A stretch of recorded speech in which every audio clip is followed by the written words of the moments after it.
Alehem.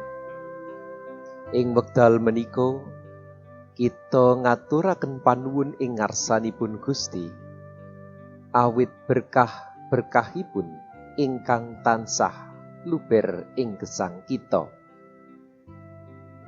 Wonten swasana ingkang winates menika kita sesarengan badhe lumebet wonten ing pangibadah mirungga. Mugi lumantar ibadah mirungga menika sedaya pandonga pamuji syukur kita tansah katampiya wonten ing ngarsanipun Gusti. Lan mugi kita sedaya dipun sagetaken nindakaken sabda pangandikanipun. Wilujeng enjang lan sugeng lumebet ing pangibadah. Gusti berkahi. Wassalamualaikum.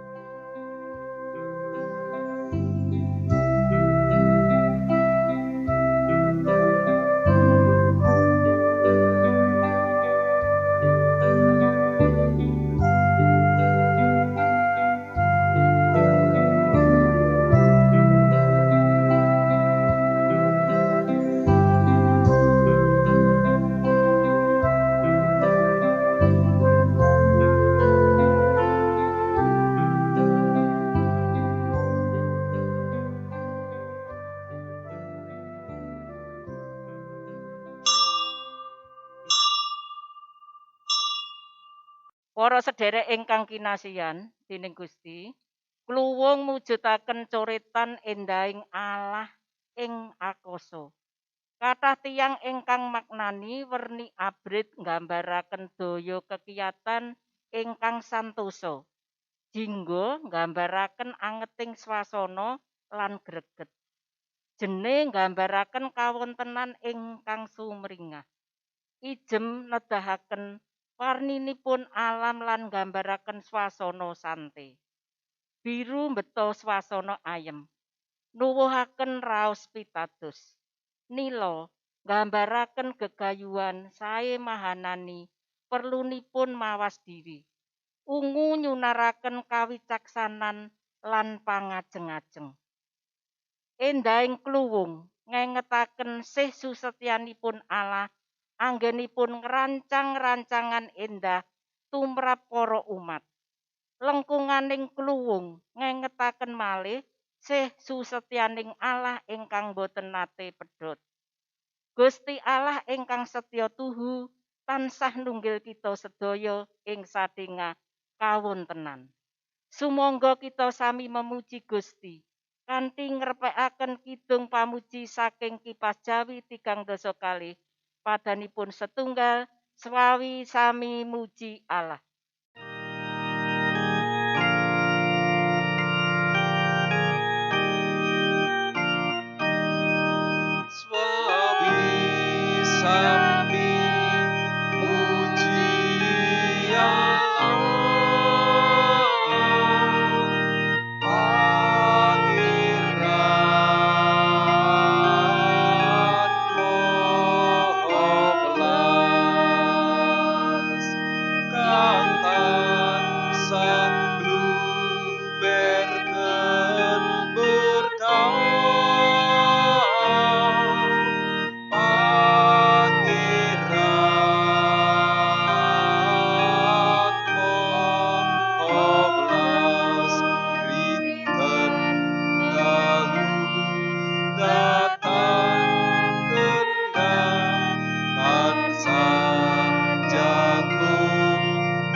Kita lumebet ing pangibadah prapaskah kapisan menika kanthi pengaken.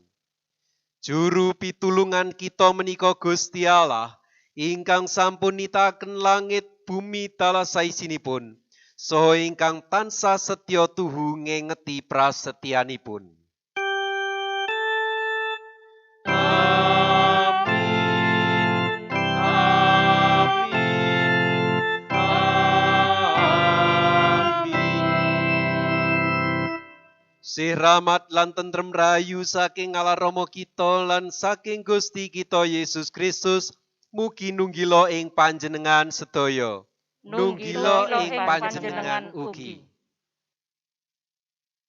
Prajanjianipun Allah dumateng manungsa menika endah lan tansah trep ing wancinipun.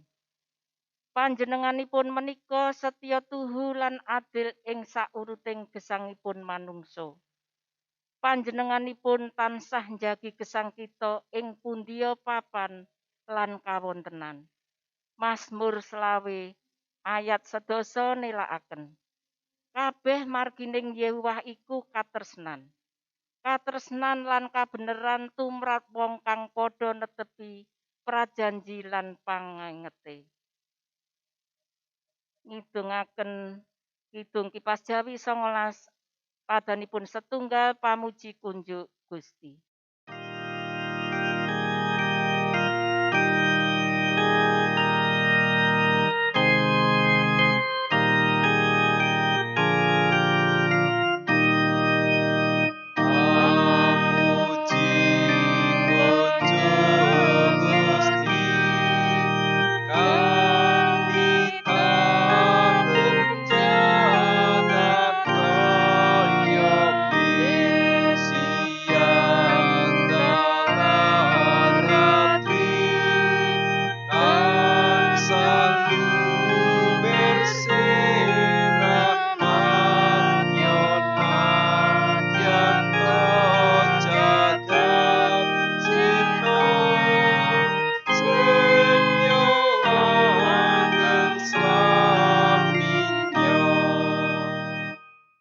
Lumebet ing pangakening dosa.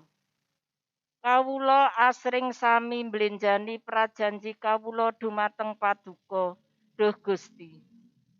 Asring kawula sami remen ngucapaken prajanji. Nanging nalika kawula sedaya kedah ngadepi pepalang, kawula lajeng sami klewa-klewa dhateng prajanji kawula. Asring kawula tasih sami enget prajanji kawula, namung kawula aras-arasen nglampahi. Kawula sami mratelakaken prajanji kawula dumateng paduka, nanging estunipun manah kawula ngucapaken panampik. Kawula prajanji ngladosi paduka, nanging kawula sami enda ing peladosan. Prajanji tansah cecaketan kalian paduka ing saklebeting pandonga. Nanging kawula malah sami lumajar lan ketungkul nindakaken sedaya rancangan kamanungsan kawula.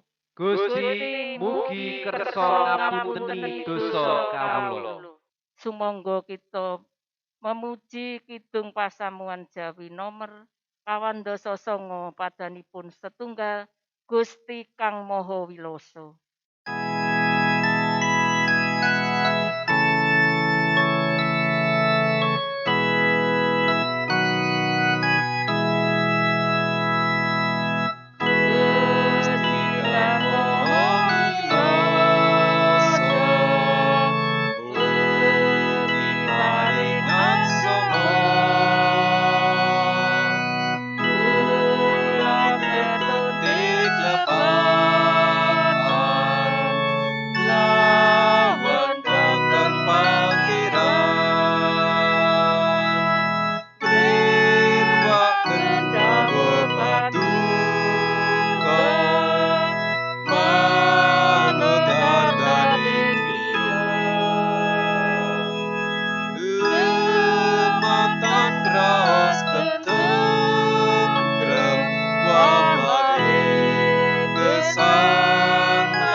Prajanji kawula dhateng sesami kawula ugi asring boten sami kawula tetepi.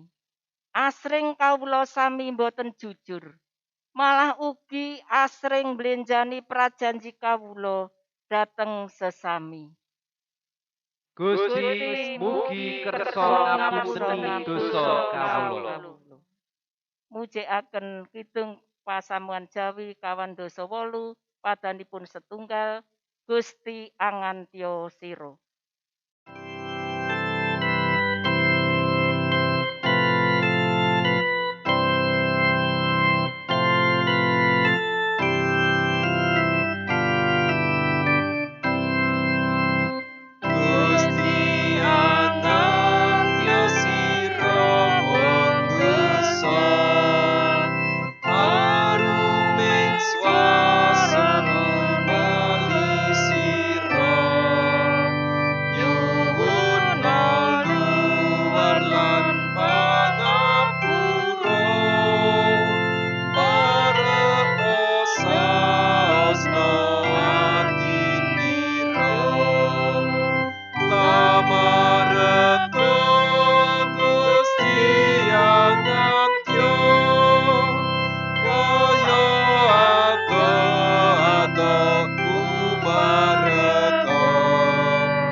Asring kawula ugi boten peduli dhateng alam ing sakiwa tengen kawula. Paduka prajanji badhe nylametaken alam raya menika. Nanging kawula malah asring tumindak awon dhateng alam raya menika. Bucalaran saenggen-enggen. Babati asrining tetaneman ingkang sarwa ijo royo-royo ing sakiwa tengen kawula. Gusti mugi kersa ngapunteni dosa kawula. Memuji Kidung Pasamuan Jawi 53 padanipun setunggal kapiyarsi Gusti nimbali.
Pasamuan katuran jumeneng kita nampi di pawartos saking Gusti.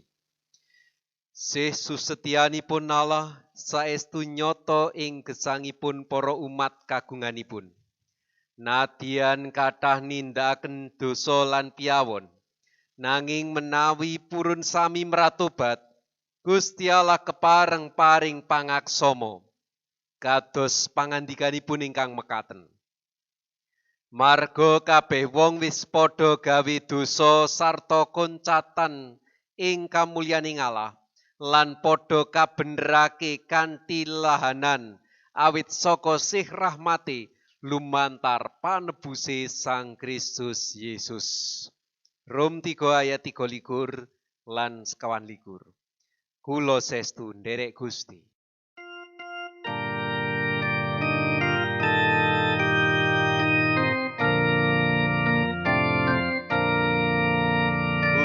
Sestu nderek Gusti kang jumeneng panutan, tetep setya duging janji tan wigih kaliwetan,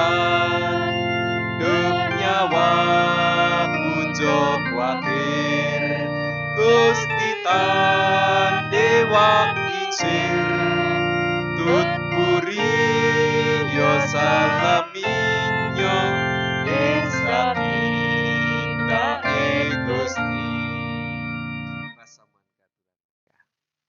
Kita badhe nampeni sabdanipun Gusti. Sumangga langkung rumiyin kita lumebet ing pandonga kawula dherekaken. Allah Rama kawula ingkang dedhampar ing kratoning swarga ingkang mulya salanggeng, ingkang gesang wonten ing Sang Kristus lan makarya ing Sang Roh Suci. Gusti, ing wekdal menika wonten ing ngarsa paduka, kawula sampun sesarengan nyiapaken gesang kawula badhe nampeni sabda paduka. Kawula nyuwun paduka ingkang tansah paring sabda, kawula sumanggem manggenipun nampeni sarta martosaken sabda paduka ing gesang kawula. Haleluya. Amin. Pasamuan ingkang kinasih, pangandikanipun Gusti ingkang kita tampeni kawula pendet saking salah setunggal waosan leksionari inggih menika saking Injil Yesus Kristus miturut Markus bab ingkang kapisan ayat 9 dumugi gangsal 11 ingkang mekaten Injilipun Yesus Kristus. Nalika semono Gusti Yesus rawuh saka ing kutha Nazaret ing tanah Galilea lan banjur dibaptis dening Nabi Yohanes ana ing bengawan Yarden. Bareng panjenengane mentas saka ing banyu, banjur mirsa langit piyak sarta roh apindo manuk dara tumedhak ing panjenengane. Nuli ana swara saka ing swarga kang kaprungu mangkene. Sira iku putra kang sun tresnani, kang dadi keparenging penggaling sun. Sawise iku, Gusti Yesus dumadakan katuntun dening Roh menyang ing ora-ora samun. Ana ing kono suwene 40 dina kagugda dening iblis. Panjenengane lerep ana ing satengahing satu alas sarta diladosi dening para malaikat. Bareng Nabi Yohanes wis kacepeng, Gusti Yesus rawuh ing tanah Galilea, nggelarake Injiling Allah, pangandikane. Iki wis tekan ing titi mangsane, kratoning Allah wis cedhak, padha mratobato lan pracaya marang Injil. Mekaten Injilipun Yesus Kristus, ingkang rahayu inggih menika tiyang ingkang mirengaken sabdanipun Gusti lan sami dipun tetepi ing gesang padintenan. Hosiana. Hosiana. Hosiana. Hosiana.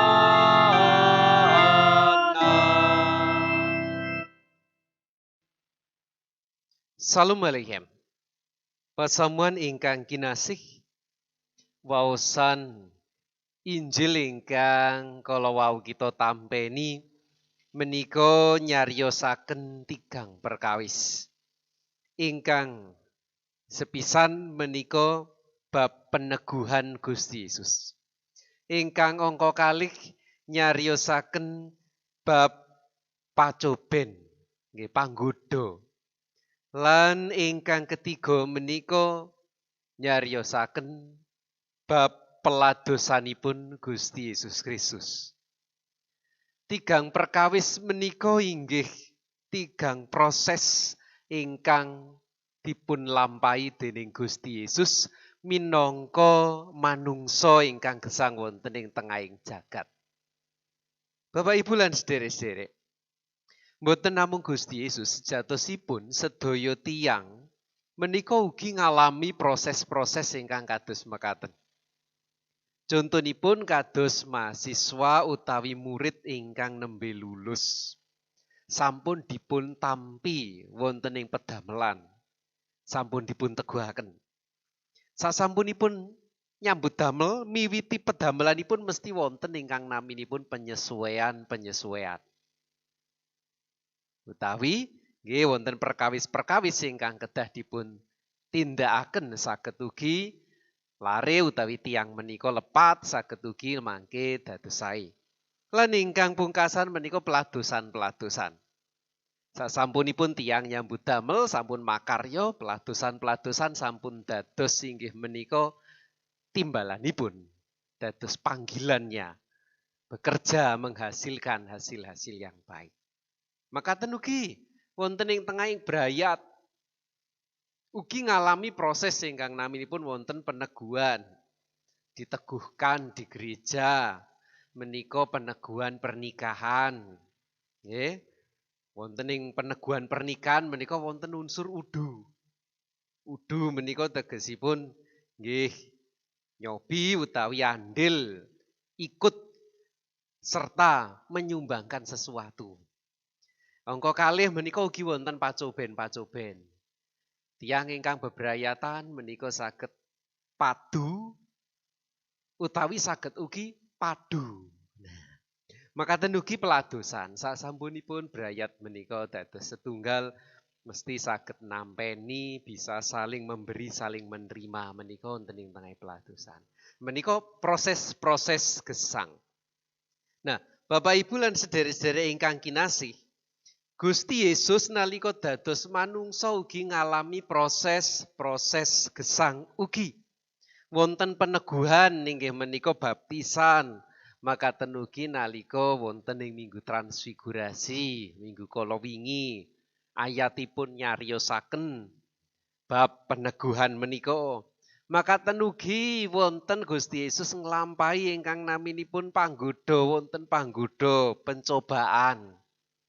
Wonten ing padang gurun, makaten ugi wongsal wangsul Gusti menika dipun cobi dening ahli-ahli Taurat. Ingkang angka 3 mekaten ugi Gusti Yesus nindakaken peladosan-peladosan. Lah wonten ing gesangipun Gusti Yesus wonten ing tengahing jagat tigang perkawis menika gilir gumantos ingkang nggambaraken bilih Gusti Yesus menika saestu ugi ngraosaken gesang kados dene manungsa, ngalami pergumulan-pergumulan, ngalami dinamika-dinamika ingkang karaosaken. Lah sedaya menika dipun tindakaken Gusti Yesus kagem menapa? Inggih menika kagem nuntun umat manungsa menika satemah saged lan purun gesang wonten ing margining Allah. Supaya orang hidup di jalan Allah. Kados dene tiang-tiang Herodian menika wonten ing Matius 21 ayat 16, Markus 12 ayat 11 lan sanes-sanesipun ugi ngakeni bilih Gusti Yesus menika pancen mucal wonten ing marginipun Allah. Bahasa aslinipun hodon tuteu en aletheia didaskes. Jalan Tuhan dan kebenaran. Terus Gusti Yesus menika mucal di jalan Tuhan dan jalan kebenaran. Tuhan Yesus mengajar jalan Allah, bukan jalan manusia. Tuhan Yesus mengajar hikmat Allah, bukan hikmat manusia. Tuhan Yesus memikirkan apa yang dipikirkan Allah dan bukan yang dipikirkan manusia. Perkawis-perkawis menika nyata wonten ing pakaryan lan peladosanipun Gusti Yesus. Nah, Bapak Ibu lan sederek-sederek ingkang kinasih wonten ing asmanipun Gusti, pengaken menika nggih, bilih Gusti menika mucal lan memikirkan apa yang dipikirkan Allah, menika ugi sinerat wonten ing Markus 8 ayat 31 dumugi 33. Gusti Yesus tumuli wiwit mulang marang para sekabate yen putraning manungsa iku kudu nglampahi sangsara akeh sarta ditampik dening para pinituwa lan para pengarping imam tuwin para ahli Taurat banjur disedani lan sawise 3 dina wungu maneh. Bab iki dipangandikaake kanthi ngeblak nanging Petrus banjur nggeret minggir Gusti Yesus lan ngaturi pepenget panjenengane. Gusti Yesus nuli minger lan kelawan mirsani para sekabate Petrus didukani. Sumingkira he iblis sebab kowe ora mikir apa kang digalih dening Gusti Allah nanging apa kang dipikir dening manungsa. menika dipun tandhesaken Gusti piyambak. Bilih Gusti menika panci gesang lan memulang ing marginipun Allah. Gusti memulang bab hikmat kawicaksanan saking Allah. Gusti memulang bilih Gusti menika raos ngraosaken memikirkan apa yang dipikirkan Allah, bukan dipikirkan manusia. Logikanipun menawi Gusti Yesus sampun pirsa badhe nglampahi sangsara, seda lajeng wungu menawi tiyang umumipun, menawi wonten ing ngajeng gesangipun menika di hadapan hidupnya ada kesulitan, ada penderitaan, mestilah dihindari. Saged-saged dihindari. Milih jalan ingkang gampil, aman, cepet, hasilipun sae. Ananging Gusti Yesus mboten. Margi ingkang kedah dipun lampahi dening Gusti Yesus menika cara-cara ingkang mekaten. Gusti kasangsaran ngalami kasangsaran, seda lan wungu malih menika dipun lampahi dening Gusti kagem kawilujengan jagat.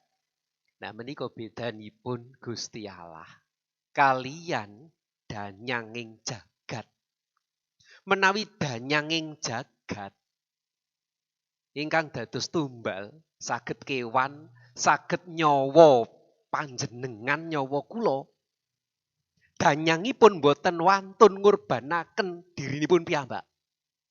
Ananging Gusti menika kersa rawuh wonten ing tengahing jagat.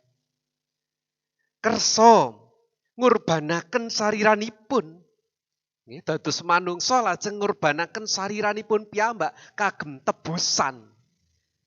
Nebus dosa-dosaning jagat, ndatengaken kawilujengan ingkang sejatos. Nah, menika Bapak Ibu, proses Gusti Yesus minangka dados manungsa rawuhing jagat, ngalami kasangsaran, mekaten ugi seda lajeng wungu malih. Pasamuan ingkang kinasih, wonten pangandika wonten ing inggih menika Yohanan bab gangsal welas ayat 13 nyerat mekaten. Yohanan bab gangsal welas ayat 13. Ora ana katresnan kang gedhening luwi katresnaning wong kang ngetohake nyawane kanggo nglabuhi mitra-mitrane. Kula bali malih. Ora ana katresnan kang gedhening luwihi katresnaning wong kang ngetohake nyawane kanggo nglabuhi mitra-mitrane. Tidak ada kasih yang lebih besar daripada kasih seorang sahabat yang menyerahkan nyawanya untuk sahabatnya itu. Menika nyata sanget. Menapa ingkang dados dasar anggenipun Allah milujengaken manungsa, nyelametaken panjenengan lan kula karana katresnan. Karana menapa? Karana katresnan. Menika ingkang dipun galih dening Gusti senes pemanggihipun manungsa. Gusti sampun paring keteladanan. Sakmenika kita ing wekdal menika ugi kedah kaajab supados purun nindakaken peladosan-peladosan kanthi raos rela berkorban kangge kasaenanipun gesang. Nah, semangat berkorban menika ingkang kedah kita kembangaken wonten ing gesang kita sedaya. Berkorban ingkang adhedhasar katresnan, mboten adhedhasar kepepet, mboten adhedhasar mergi dibayar, mboten adhedhasar mergi kepentingan-kepentingan politik, kepentingan-kepentingan instansi, kepentingan-kepentingan diri sendiri, ananging kagem berkorban adhedhasar katresnan. Katresnan dhateng peparingipun Gusti, katresnan dhateng sesami. Monggo wonten ing swasana ingkang sarwa winates menika wujud katresnan menika menapa? Salah setunggalipun wujud katresnan inggih wonten ing swasana ingkang tasih mboten pasti menika bab Covid-19. Kita tresna ginakaken wujudipun ginakaken masker menawi medal-medal. Karana cara menika ingkang miturut para ahli ingkang paling efektif kangge menghindari penularan Covid-19. Kita ginakaken masker nggih nyelametaken diri kita piyambak lan ugi nyelametaken tiyang sanes. Tasih kathah tentu cara-cara anggen kita ngurbanaken nggih gesang kita kangge kemaslahatan gesang sesarengan. Menika namung conto alit, tentu tasih kathah conto-conto sanesipun. Mugi Gusti nyagetaken berkahi gesang panjenengan mekaten ugi kula. Amin. Bismillahirrahmanirrahim. Pasamuan keaturan jumeneng. Sesarengan kalian sedaya umatipun Allah ing sadéngah jaman, kita sami ngikraraken lan ngantepaken malih menapa ingkang sampun kita pitadosi sarana ngucapaken syahadat kalih welas sesarengan. Kawula pitados dhateng Allah Sang Rama ingkang Maha Kawasa, ingkang nitahaken langit kaliyan bumi. Inggih pitados dhateng Yesus Kristus ingkang putra untang-anting Gusti kawula. Ingkang kabobotake dening Roh Suci miyos saking prawan Maryam. Ingkang nandhang sangsara nalika jumenengipun Pontius Pilatus. Kasalib nglampahi sedo lajeng kasareaken tumedhak dhateng ing teleng palimengan. Ing tigang dintenipun wungu malih saking antawisipun tiang pejah. Lajeng sumengko dhateng ing swarga. Pinarak wonten ing tengenipun Allah Sang Rama ingkang Maha Kawasa. Saking ngriku inggih badhe rawuhipun ngadili tiyang ingkang gesang kaliyan ingkang pejah. Kawula pitados dhateng Roh Suci. Kawula pitados wontenipun pasamuan Kristen setunggal ingkang suci sarta pradin inggih patunggilanipun para suci. Menapa dene pangapuntening dosa, tanginipun raga sarta gesang langgeng. Amin. Pasamuan katuran enggah kita sesarengan lumebet wonten ing pandonga syafaat kawula dherekaken. Matur nuwun Gusti, bilih ing wekdal menika paduka sampun paring sabda lan ngengetaken kawula sedaya supados kawula sedaya tansah saged ngeneraken gesang miturut mbangun turut kersa paduka. Allah Rama kawula, ing wekdal menika anggen kawula mangabekti menika kawula masrahaken gesang bangsa lan negari kawula ingkang ing wekdal menika tasih kedah ngadepi sawetawis bencana sakit penyakit mekaten ugi bencana alam. Proses-proses pemulihan kawula pitados sampun lumampah. Kawula nyuwun Gusti paduka ugi nyagetaken kawula sedaya satemah kawula tansah yakin dhateng pitulungan paduka. Mekaten ugi ing wekdal menika kawula masrahaken pasamuan-pasamuan kagungan paduka ingkang ing wekdal menika lumebet wonten ing mangsa prapaskah. Mugi sedaya warganing pasamuan saged ngraos-ngraosaken kasangsaran lan pangurbanan paduka. Lan kawula nyuwun paduka nyagetaken kawula nindakaken menapa ingkang dados teladan saking paduka. Satemah kawula purun anggenipun ngurbanaken sedaya ingkang kawula gadahi kagem kamulyan asma paduka. Mekaten ugi Gusti, ing wekdal menika kawula ugi sesarengan masrahaken gesang kawula. Kawula nyuwun paduka nyucikaken kawula sedaya minangka pisungsung ingkang satuhu wonten ing ngarsa paduka. Lan ing wekdal menika kawula ugi ngaturaken pisungsung ngawujud arta kawula nyuwun paduka sucikaken satemah saged dados sarana peladosan wonten ing pasamuan-pasamuan kagungan paduka. Allah Rama kawula, ing wekdal menika kawula masrahaken inggih menika sedaya gesang kawula, bangsa kawula, kawula masrahaken anak-anak kawula masrahaken sedaya ingkang paduka paringaken dhateng kawula, kawula pitados Gusti paduka berkahi. Allah Rama kawula. Ing wekdal menika kawula ugi badhe nglajengaken ibadah kawula wonten ing tengah-tengahing gesang padintenan. Kawula nyuwun paduka tansah nuntun lan paring Roh Suci paduka satemah kawula saged dados seksi paduka, dados seksi Kristus wonten ing tengah-tengahing gesang kawula. Wonten ing asma dalem Allah Sang Rama ingkang makarya ing Sang Kristus lan paring kekiatan ing Sang Roh Suci. Kawula ndedonga. Haleluya. Amin. Pasamuan katuran jumeneng kita sesarengan memuji asmanipun Gusti. Gusti mugi nuntun kawula.